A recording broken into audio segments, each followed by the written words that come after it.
I think it's so cool that pretty much every Digimon fan has a favorite Digimon of their own, one that they have a strong connection to for any number of reasons. It's one of the most fun things about creature capture games in general. Every character is someone's favorite. And with this franchise having so many amazing options, it's no wonder why. Your favorite Digimon could be good ol' Aegiomon, tried and true since the 90s. Perhaps it's the Charizard of the Digimon franchise. You might like the dinosaur with guns for arms. You might like the dinosaur with guns on its back. Heck, you might like the dinosaur made of guns. But with all these incredible designs, which one is my favorite? Cat. Some of you already know that Tailmon, also known as Gatomon in the Western localization, is and has been my favorite Digimon ever since I saw her back in the year 2000. I just love her to bits. But for as much as I love Tailmon and think very highly of her, what I don't know is whether or not it's possible to beat Digimon Story Time Stranger with just my favorite Digimon by my side. So today, we're going to find out together. The rules this time are much simpler than usual.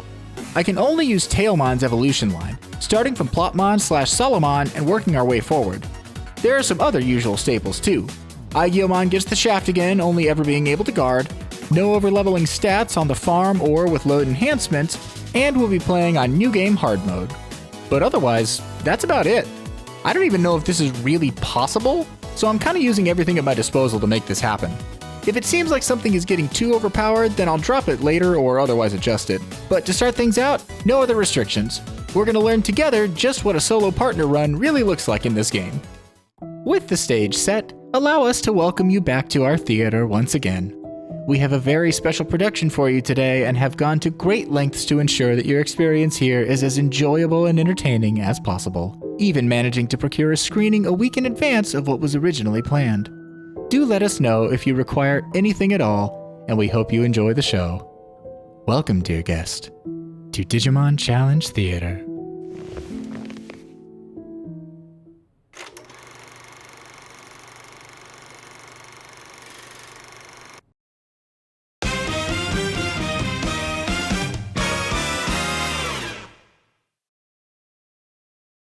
Allow me to introduce the star of our production today, me!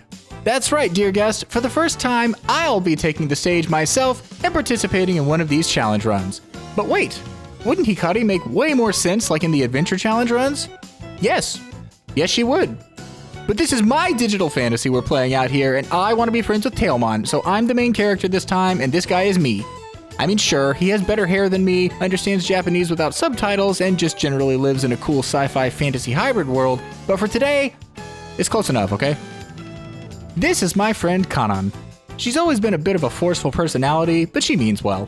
Her favorite pastime is coming up with ways to help me make life more enjoyable, something she continually insists I need. And you know what? Some of her ideas are pretty great. She's encouraged me to take up a more active lifestyle and eat healthy, for example. Both positive things. But some of her ideas are a little more unexpected. I'm sorry, a dog? 都市伝説を追う秘密組織が都市伝説として広まるなんて。 Well, what about you? You count. You're my best friend after all. 久しぶりだからといってそれはないだろう。 Okay, that's fair. But so what? Lots of people have online friends in this day and age. いつものミッションだ。もう慣れたものだろ。 Well, alright. I guess I can go check it out if you've already set things up. 原因不明の小爆発や衝撃波。 局地的な地震や異常気象の頻発などの報告が後を絶たない。 Never one to question a woman's fashion sense over my own abysmal one, while also choosing to ignore the fact that she's wearing the exact same colors I am. I quickly change into a much sharper suit. There, now I look much more put together for my first meeting with my apparent new companion. Kanan guides me to our meeting place, which turns out to be the abandoned underground railways beneath Shinjuku. Not the place I'd have chosen to meet my new lifelong friend, but hey, beggars don't get to be choosers, right? I guess this location had something to do with manifesting data in the material world? I don't know, she's the tech wizard here, not me. Kanan explains what a Digimon is before sending me a partner of my very own, Plotmon. She's a tiny puppy Digimon who will be my sole partner from here on out. Plotmon introduces herself to me and I quickly return the favor by accidentally introducing her to the wonderful world of underground dogfights. Was this what Kanan was going for? She does also have a history of making some questionable decisions, but this seems like a little bit too much. But as it turns out, little Plotmon is plenty powerful and more than happy to defend me, so we clear out the railways easily. That is, until we learn that digital dogfight participants come in a myriad of shapes and sizes, and this one is way bigger than we are, and also it's a dinosaur. So we do what anyone would do in that situation, grab our partner and run. Avoiding the dinosaur's rocket claw with a sick flip that I could totally do in real life if I actually wanted to, source trust me bro, we're rescued by Fern from Freerun Beyond Journey's End. よかった。合流できた。フリーレン様、朝でございます。起きてください。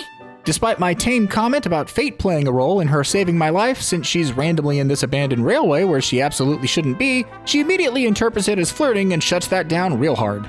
That's not what I was trying to do, but it's cool to know how repulsive the idea was to you all the same, thanks.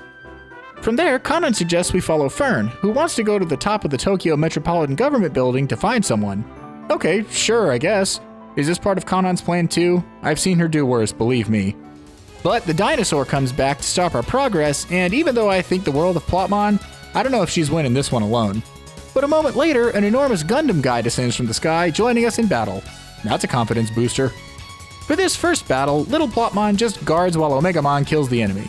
Classic. Then we enter the tower and begin our climb. Along the way, we pick up Character Reverse, which may not be as useful as previous runs, given we more often than not already have type advantage over the major bosses, but in some situations it'll still be helpful. So we pocket that for a rainy day. Then Fern gets vaporized. Kanan, this is getting out of control. Are you sure you set all this up? Arriving at the top of the tower in the hopes of finding Fern's lost friend, Kuwagamon suddenly attacks us and we begin our first real boss fight of the Solo Partner Challenge.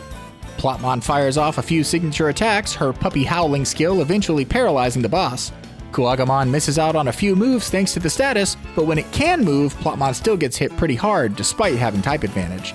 This is alleviated somewhat when Kanan sends me the remote patch to enable cross arts on my Digivice, and suddenly I can help my little partner more actively.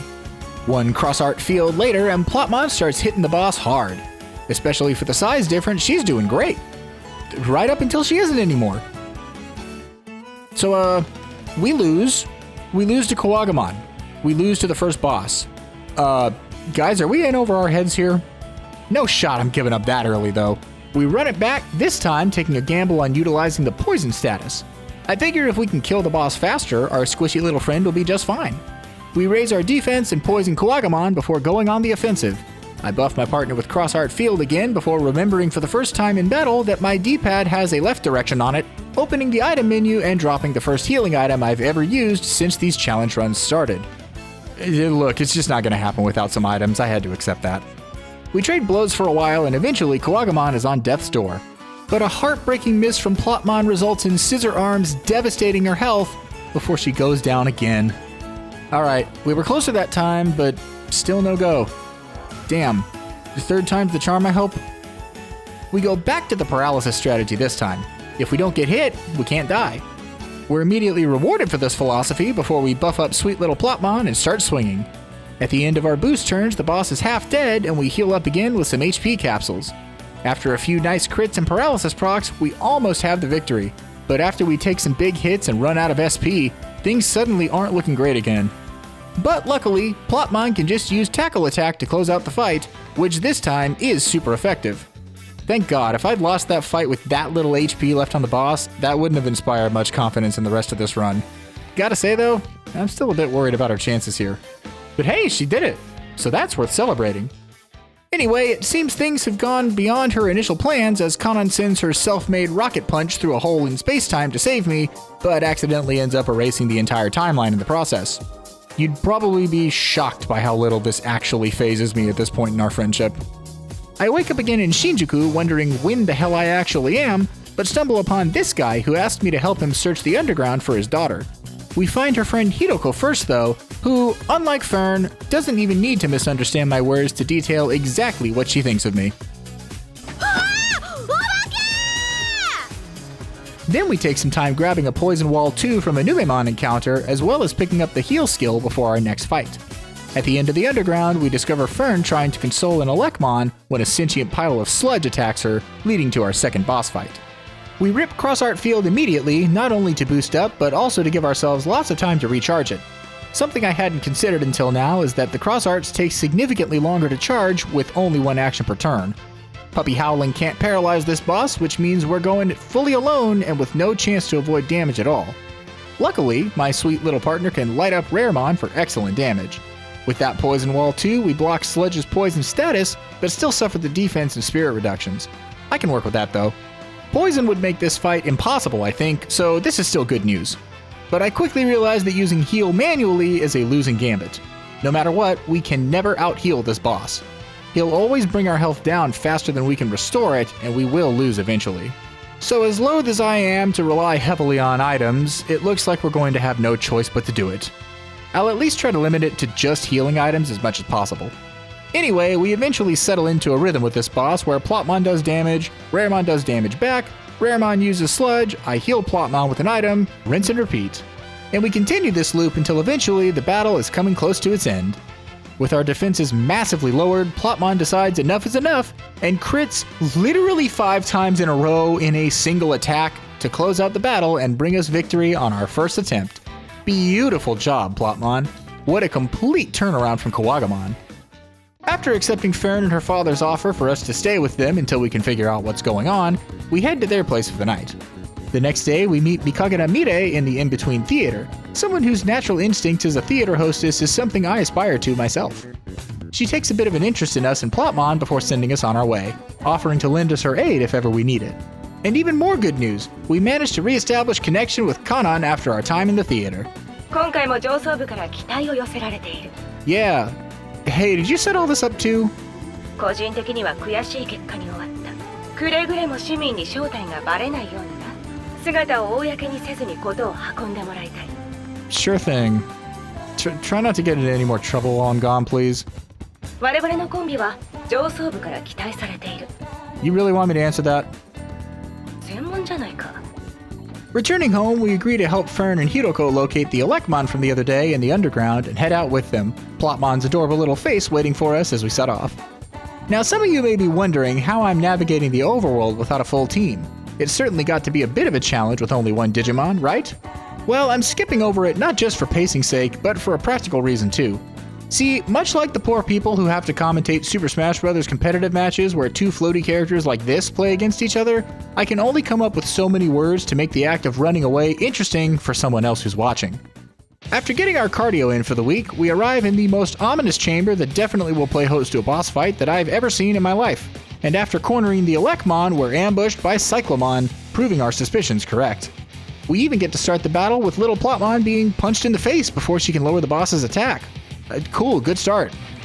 But we lower it anyway and fire our cross art, and we're off to the races. After eating a hyper heat, Aegiomon awakens and joins the fight, only to start guarding like always. Things go well until we run out of boosts and Cyclomon activates double actions. One of the scary things about this fight now is that he can use acceleration boost and then immediately use another attack, so yeah, keep your fingers crossed we don't get nuked into oblivion before we can even react.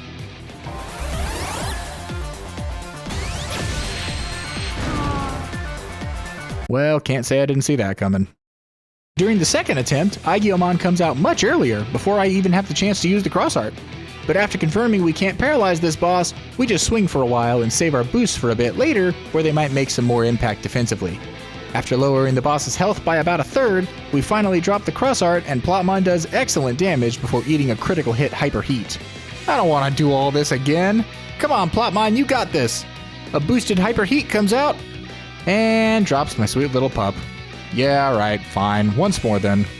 Third time might be the charm again, but it starts off badly when we realize we can't poison this boss either. Okay, great. We'll just rip the field early then in the unfounded hopes that maybe it'll recharge sometime before the hyperheat death of the universe. After wailing on Cyclomon and Aegiomon awakening for a third time, we get the boss down to half health. We eat another hyperheat, but take it decently well thanks to boosting our defenses this time. Shockingly, the cross art actually does recharge before the battle's over. What a momentous occasion. So we rip it again and Aegiomon dies, but it's fine because Plotmon almost has the battle won. And after tanking one last attack, she finally puts Cyclomon down and brings us another solo victory. This one takes just as much luck as it does strategy so far, but we did it again. Plotmon's just so damn resilient and I am extremely proud of her. So Fern seems to think that Aegiomon reminds her of her friend Stark, which means he'll be tagging along with us for basically the rest of the game and also changing his name to make her happy. But if Inori is Fern and Aegiomon is Stark, Then does that mean I get to be Freerun? Here, this is my audition reel. You know what, on second thought, that's probably overestimating my own abilities by like a lot. It's probably more accurate to say that Plotmon is Freerun and I'm Zine. You know what, I'll take that. The new party is asked by Hiroko to rescue some missing kids in the park, and it isn't long before we stumble upon a pair of Martians that have taken them hostage to eat their brains or something. So Plotmon prepares to right the wrongs of the extraterrestrial invaders. We're going in with a bit of an odd plan. The Vademon are going to reverse themselves at some point, I know that. So I need to be able to target both a normal and reversed Vademon at the same time. So we grab some skills to let us handle the curveballs they might throw at us, and jump between the gross brain monsters and the kids. We start by poisoning both of them to steadily drain their HP before lighting them on fire a bunch. Plotmon takes some big damage, and I do my best to heal her up with our dwindling HP capsule reserve, but Vademon A reverses himself. We try hitting the reversed weakness, but we're doing kinda sad damage without the type advantage. And then we get shot real hard, but it's fine, really, no, it's fine. One cross art later, and boosted Plotmon goes crazy, almost taking the second one out, who reverses himself as well. But then she gets hit real hard again, so we heal ourselves up and reverse ourselves to get our type advantage back. But we also get pixeled, and now we can't use skills. And we also kinda look like a potato to boot. Luckily, I've picked up one random sprite recovery from drops in the field, so we use it to restore Plotmon, who takes out Vademon A. Amazingly, we're about to win this fight on our first attempt. And then we die. Well, that's a damn shame. Run it back! But this time, utilizing something I like to call creative strategizing. Otherwise known as using like a little brain power to plan this fight instead of mostly just winging it. It's basically the same fight to start. We poison both and whittle one down until we get our cross art off. Then we wail on the second, hoping to lower their health enough that both reverse themselves at the same time. That way we don't suffer extra damage and we can reverse ourselves without fear. And it doesn't work! We get turned into a potato and die. Say it with me, class. Third time's the charm. Yay! Same plan, poison them, beat them half to death, hope they reverse at the same time, and manage overall health a bit better. And through some lucky targeting, we actually get what we want this time. But we still have to, close out the fight and win. We've set on our cross art until everything is fully set up so we won't waste boost turns, and finally we hit the point where both Vademon have reversed themselves. I open the offensive floodgates and Plotmon melts Vademon B to low health before pivoting to the other target on the last turn of boosts. Poison takes out Vademon B, and at long last, Plotmon takes out the... Why didn't he die? I swear if we lose to this attack. Luckily, Plotmon survives the hit and, even as a potato, wins the battle thanks to poison. With that victory, she spares us having to redo this fight for a fourth time, and more importantly, spares me from uttering a long creative string of expletives that would get this video bumped down a rank in terms of YouTube ad suitability. Well, we saved the kids! And with Fern and Stark taking the quest to see them home safely, Plotmon and I are on our own for a bit. We decided to take a walk together and just so happened to stumble upon the shooting of the next Jurassic Park film, Jurassic World Dominion. There's no way that's real, right? Hang on a second. Okay, fine, it's real. Jurassic World Dawn, then. Let's get as cliche as possible with the sequel subtitling, shall we? Not like they aren't already beating me to it. The crew drafts me as an extra since I kinda look decent enough to maybe help out the star of the show, Minervamon. But nobody realized that I'm actually Plotmon's agent and it's her auditioning for the role and not me. Surprised that a small puppy takes the field next to the snake Amazoness and not the human that fits the part a little bit better visually, Plotmon seizes the opportunity to prove herself to the masses as the battle begins. Minervamon does great damage in general, which makes her a huge help for this fight, but Plotmon does respectable work herself, and between the two we trade hits with Greymon until he starts charging that ultimate at 60% HP. So heads up, we're probably going to struggle breaking stances in this run. 2 whole attacks plus whatever partners we may have won't always be enough. And this time, yeah, it's not even close. But not only does Greymon charge up fully, he also rips the attack immediately and I have no chance to guard against it. Look at that cheating timeline again. Nah, whatever. But you know what? This is the first time we've seen him use this attack on the channel, so let's just enjoy it together. And Plotmon doesn't even really care, so it's extra fine. Oh hey, I found a checklist one of the writers on the set dropped. Let's see. Cross art boost. Check. Strike roll does foul damage. Check. Bathe dinosaur by force. Check. Shrug off literal earthquake. Check. Almost die from dinosaur tail. Check. Check. Wait, no, don't check that one. It's okay though. We survive and heal up. We trade some more attacks until Greymon starts the charge phase again, and since I don't think we'll break it anyway, we attack the boss directly on the first turn. Then we boost up again and do the same, almost ending the fight right there. He lives with so little HP you can hardly see it. But because this is a movie and Minervamon is the star, we let her have the final hit and the crowd goes wild as she poses for them. Hey, that's our first boss clear in a single attempt since Raremon. Beautifully done, Plotmon. And she gained some fans for her big screen debut too. Win-win. Well, Moviestarmon decides she wants to come back to our trailer and talk future partnerships, but the best we can offer her is Fern's house, so that's where we go instead. Turns out Minervamon is looking for the egg of a legendary warrior, but got roped into the whole movie thing by mistake. So we offer to help her out, Fern and Stark rejoining the fold now that their own quest is done. One thing leads to another, and our new acquaintance, Dr. Monica Simmons, asks us to take on a new quest for her and help out the public safety department since a pack of cats stole their new toy. I'm not using a figure of speech either. Commander Kurumi asked them to get a present for his daughter Kyoko, and they let digital cats yoink it from them on their way back. Oops. So we accept the quest, head out to meet the public safety department, and enter the Make Me Motion Sick zone before cornering the 3 BlackTailmon, demanding they return Kyoko's present. They do not like that idea.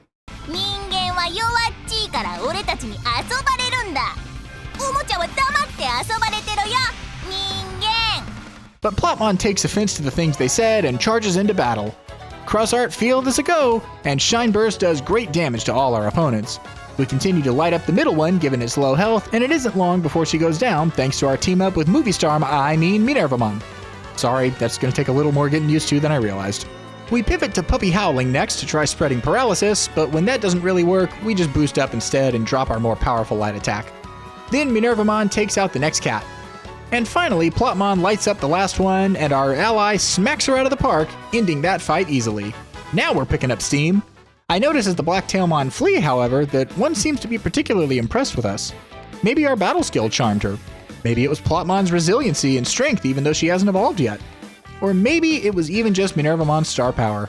Whatever the case, we return the stolen present to Shota and Asuna before Dr. Simmons tells us the information she's heard on the legendary egg. With our next goal being to return to the Shinjuku Underground, we take a moment to spend some time with Plotmon. She's been working hard with me, and I want to make sure she's still happy and having fun. We play on the DigiFarm for a bit, where she even learns the Combo Magic personality skill, which will sometimes trigger and allow her a free second cast of her magic skills immediately at no extra cost. So that could be real helpful if we play our cards right. But since I'm worried about her happiness, I ask her to tell me the truth and share her real feelings with me. And as it turns out, not only is she having fun traveling around Shinjuku and across 2 different timelines with me, she's so happy and has grown so much that she evolves right then and there into my favorite Digimon of all time, adorable, amazing, I will never let anything bad happen to her in my life, Tailmon. I also start to carefully divide up my agent points into my skill trees, which I won't dissect here fully for the sake of time, but you're welcome to pause and check it out if you like. Basically, I'm fully investing in stats for Sweet Tailmon and boosting our cross arts where possible to shore up the fact that they charge at the speed of snail for this playthrough. But as our time with Plotmon draws to an end, I have to look back and admire her tenacity.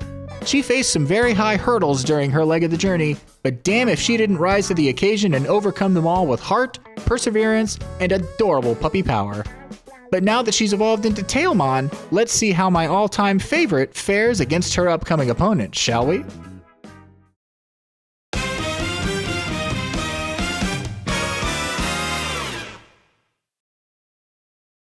With our best friend having evolved from a dog into a cat, we report the good news to our other best friend Kanan that her original suggestion we get one or the other has come true thanks to just one single Digimon. After that, we head to the underground with Minervamon and the gang to track down that legendary egg, and it isn't long before we find it already hatched. But before Minervamon can figure things out, Titamon rips through space-time and challenges us to a duel. Now we've been here before, dear guest. Titamon has a history of either annihilating us or just running away before we win the fight. Now I don't know if we're even going to be able to survive until he runs away in a solo partner run, but by God we're going to try. After quickly confirming Titamon is immune to status ailments, Tailmon lights him up for some great damage and Minervamon continues her excellent support. We get our first combo magic activation, resulting in a total of 2080 damage in one turn, which is just excellent for Tailmon all by herself. We guard to brace for the incoming Soul Core attack, and honestly, this might just be it.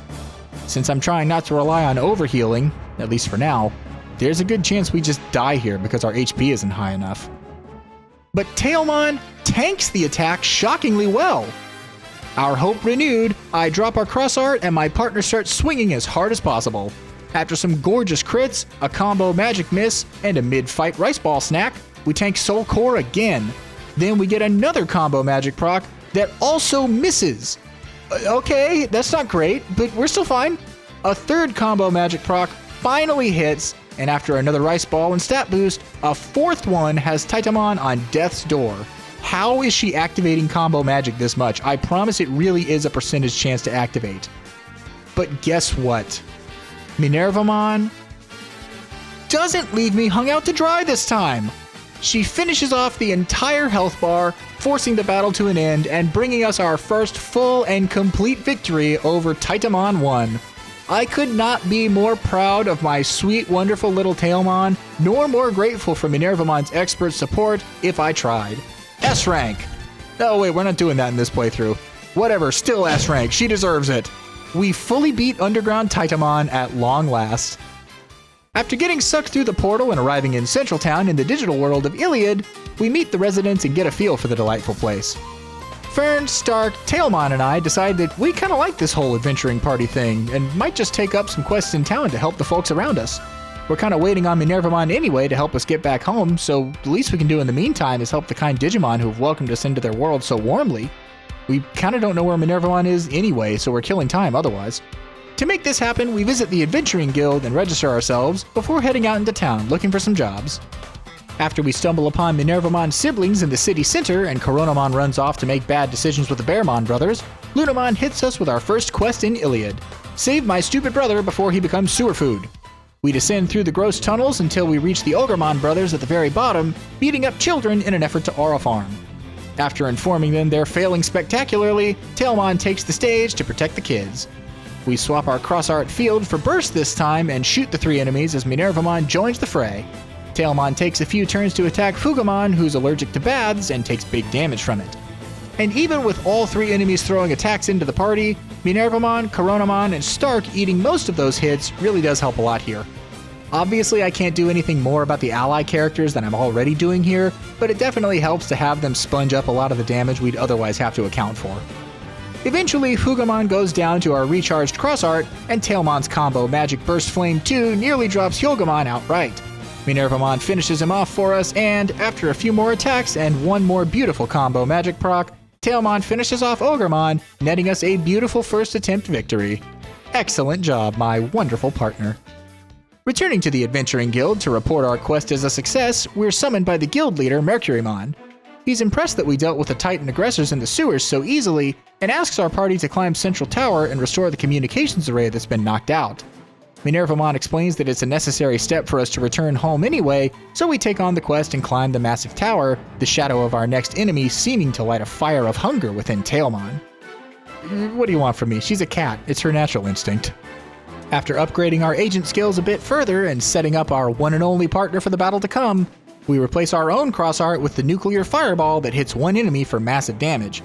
That's probably going to be necessary against Parrotmon with just one functional party member. As if on cue, the subject of our next fight descends from the heavens and we get started. Ever-clever Tailmon reverses Minervamon immediately so she can actually help, and since Tailmon and Parrotmon are both vaccine types, she reverses herself too to defend against her dark weakness and free up some move slots for us. Since a reverse Tailmon can attack both parts of the boss with lightning, it means she only needs one offensive attack, freeing up her other 3 move slots for the rest of our strategies. But first, we use that attack a few times, healing off damage and hitting as hard as we can until Parrotmon starts charging his devastating ultimate attack. I have no idea if we can possibly break this thing at this point, but I shoot it anyway. That's why I brought the cross art after all. And yeah, that was the right choice. Another beautiful combo magic activation for Sweet Tailmon is all it takes to shatter the boss's focus and spare us Mjolnir Thunder. From there, we just kind of throw lightning at the boss and watch Minervamon become an acrobat until Mercurymon comes down and joins the front lines. The Guildmaster himself? Surely this fight is over now. With another ultimate charge starting up, we again use our phenomenally useful combo magic ability to rip through a ton of the stance bar. And between the 3 extremely powerful Digimon on the field, not only do we break the stance, we have the boss on death's door already. Despite the fact that I've never before seen Mercurymon throw when he has the kill shot, he does. So Tailmon goes for broke, but unfortunately doesn't quite finish the boss off alone. So our good friend Minervamon takes her sword and uses it as a baseball bat, knocking Parrotmon out of the park, destroying the enormous boss, and bringing us victory on the first try. I say this every time in the last few runs, but every time I think back to how Parrotmon ended 2 runs during my first video, and now I get to see Tailmon all by herself basically roll this boss, albeit with 2 powerful allies, it really does show how far we've come in these challenge runs. I was scared of this boss fight again this time, but it turns out I drastically underestimated my best friend Tailmon. Returning to the guild, Mercurymon congratulates us on a job well done before beckoning us closer. He has a secret task for us, a personal request. Over in the Factorial area lives a Digimon named Vulcanusmon. He and Mercurymon have been longtime friends, and Mercurymon wants to do a bit of trolling. He asks that we break Vulcanusmon's action figures. It seems a little mean-spirited, but he assures us that as long as we don't vaporize them in a rain of fire, they just snap back together easily, and it'll be funny to watch his reaction since it's always so dramatic and over the top. Oh, and be sure to film it, he cautions us. Well, since it'll take a little time to open the way to this Unomon we need to see about returning home, Team Tailmon takes up the mantle and accepts Mercurymon's personal request.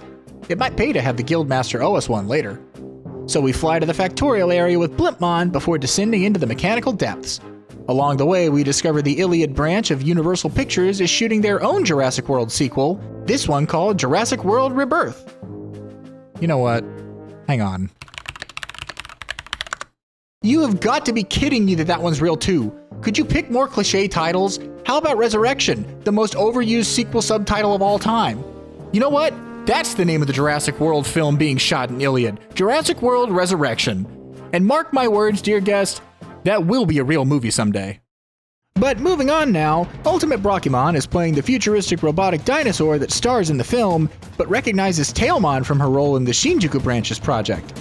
He asks her to join him in shooting a scene to test her mettle, which she of course accepts. She has a reputation to uphold after all. Well, we kick things off by reversing UltimateBrachimon. We don't have the physical attack stat of our own to really make targeting one defensive stat or the other worth it, even when he changes his barriers, so the plan is just to hit him with magic the whole time. And oh boy, is this fight riveting.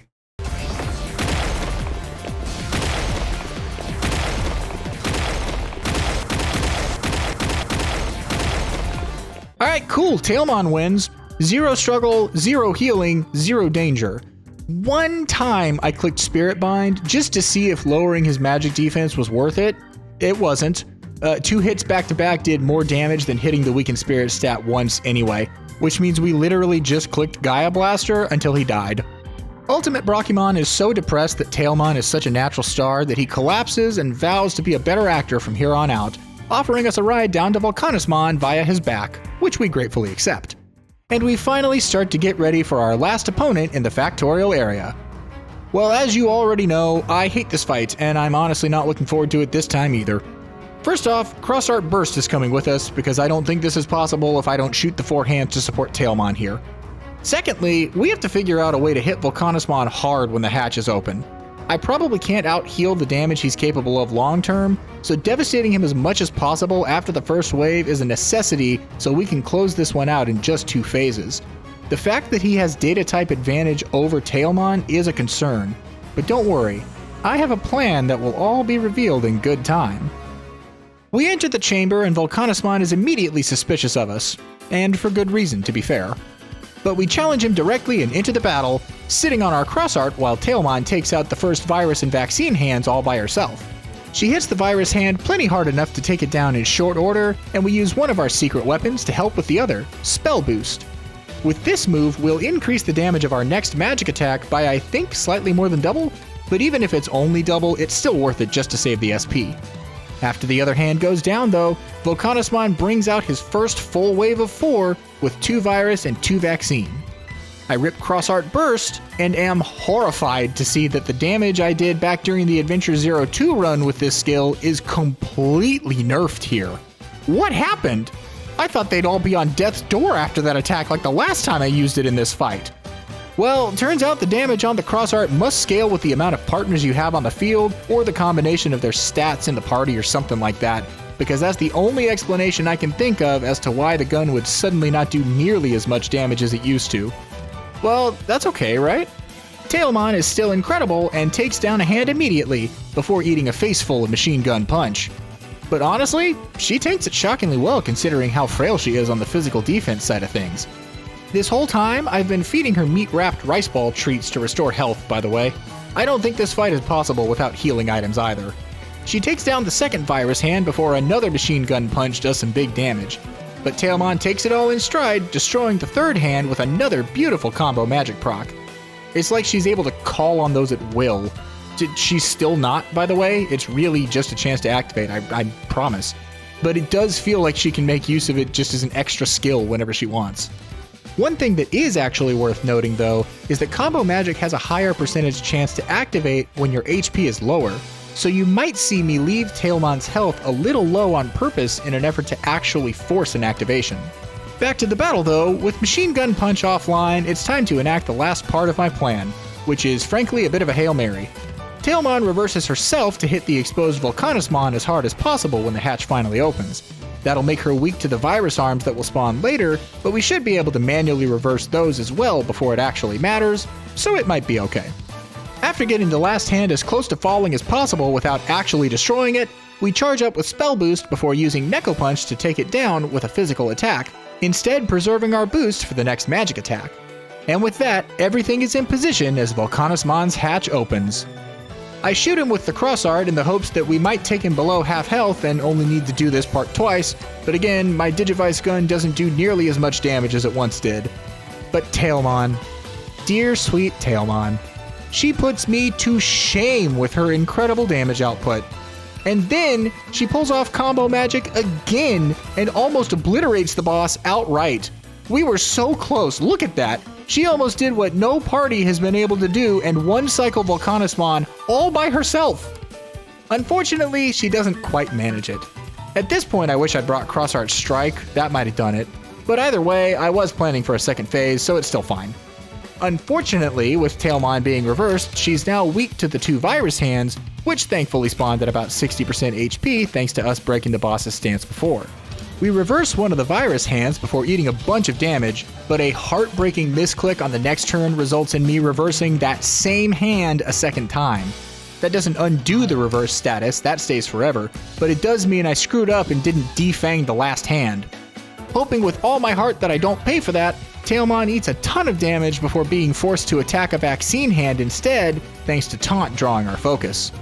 Another round of damage leads to Machine Gun Punch again, and Tailmon lives with 15 HP.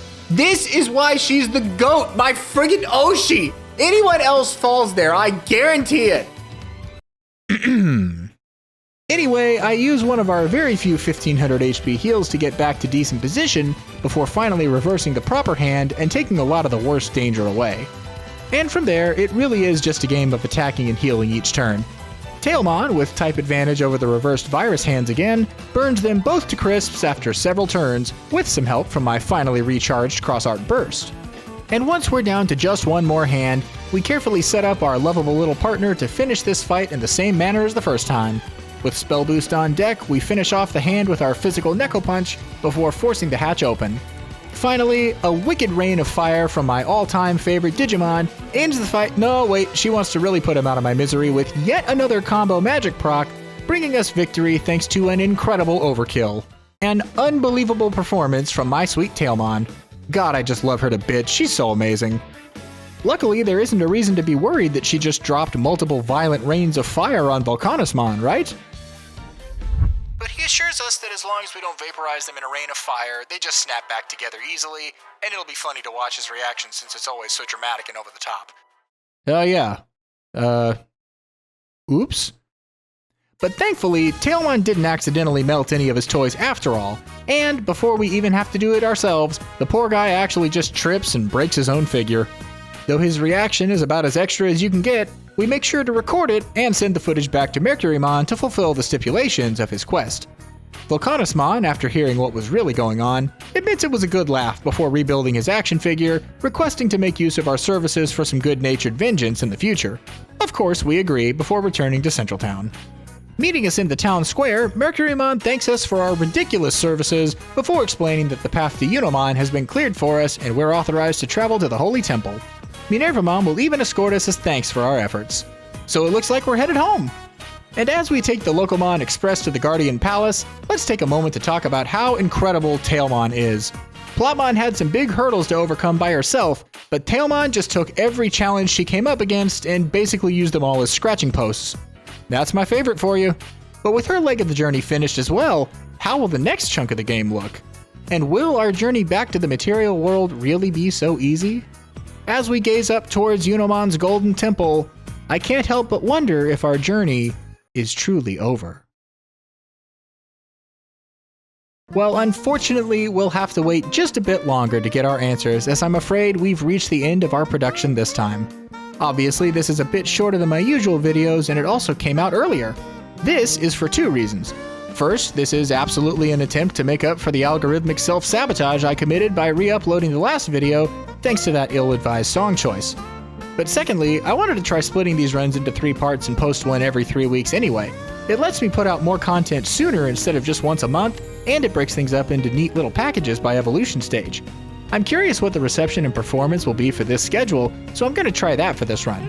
In 3 weeks, we'll be back with the next section of Time Stranger, going from the Abyss area through the Dark Field. And then 3 weeks after that, we'll go from the DSAT lab through the final boss and the end of the game. Sound good? If it works well enough, I'm down to keep this schedule, but for now I'm mostly still experimenting. As far as this solo partner run goes though, like I said earlier, I won't take advantage of broken things to completely remove the challenge of the rest of it, so if something does feel overtuned in the next video, I promise I'll limit it, don't worry. So make sure to come back for more if you enjoyed yourself today. I promise it won't be laughably easy for the entire rest of the game. We'll have some good challenges. Hey, if you haven't already, please consider liking the video and subscribing to the channel.